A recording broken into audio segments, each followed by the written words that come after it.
दुनिया को जिस बात का डर था वही हुआ।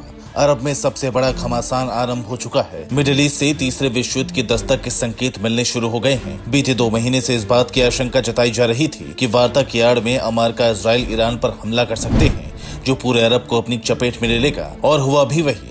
जैसे ही दुनिया का सबसे बड़ा aircraft carrier USS Gerald Haifa port पहुंचा, अमेरिका और इजराइल ने ईरान दहन का सिलसिला शुरू कर दिया। दरअसल भारतीय समय के मुताबिक 28 फरवरी की सुबह 11:30 पर अमेरिका और इजराइल ने ईरान के खिलाफ संयुक्त ऑपरेशन की शुरुआत की। ईरान के अलग अलग शहरों पर मिसाइल से हमले किए गए, जिससे ईरान भड़क उठा, जिसके बाद ईरान की सेना ने पलटवार शुरू कर दिया। ईरान के टारगेट पर सिर्फ इजराइल ही नहीं, बल्कि उसने अरब के देशों पर भी हमले किए। अमेरिका इजराइल के संयुक्त ऑपरेशन के तुरंत बाद ईरान की मिसाइलों ने गर्जना शुरू कर दी और सबसे पहले इजराइल को टारगेट किया।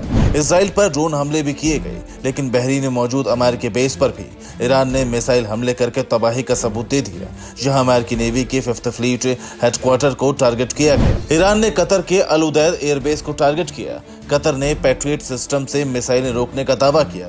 इस दौरान विस्फोट के कई वीडियो आए। जॉर्डन पर भी हमला किया गया। जॉर्डन की वायुसेना ने एयर स्पेस में घुसी बैलिस्टिक मिसाइलों को इंटरसेप्ट करने का दावा किया। हालांकि कई मिसाइल सफल हमलों में कामयाब रहे। कुवैत के अली अल सलेम एयरबेस और दूसरे अमेरिकी ठिकानों पर मिसाइलें दागी गईं, जिससे बड़े नुकसान की खबर है। ईरान ने सबसे बड़ा हमला यूएई पर किया, जहां अल-दाफरा एयरबेस पर मिसाइलें पहुंची।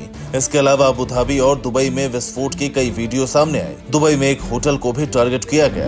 ईरान ने सऊदी अरब की राजधानी रियाद के पास भी कुछ मिसाइलें गिरी। अमेरिकी बेस पर पहुंचने से पहले ही उन्हें मार गिराया गया। ईरान ने इराक में मौजूद अमेरिकी सैन्य ठिकानों को टारगेट किया। एरबिल बेस तक ईरानी मिसाइलों के विस्फोट की भी खबरें हैं। वहीं कई वीडियो भी सामने आए हैं। ईरान अमेरिका की दुश्मनी से निकली ज्वाला अब 9 देशों तक पहुंच गई है, जिसका विस्तार हो सकता है, क्योंकि ये युद्ध की सिर्फ शुरुआत भर है। आने वाले दिनों में जंग और भड़क सकती है। Bureau report, P24 news.